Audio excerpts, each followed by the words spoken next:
New Zealand hit by multiple earthquakes in one evening.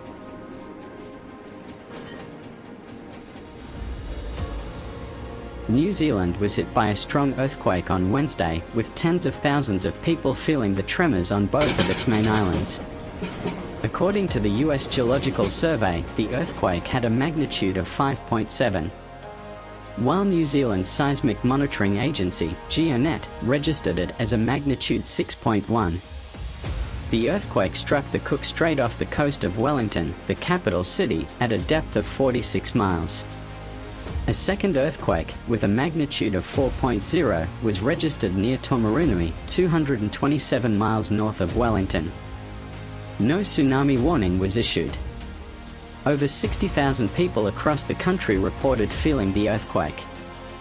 There were no immediate reports of injuries or damage, and GeoNet advised that there was no threat of a tsunami.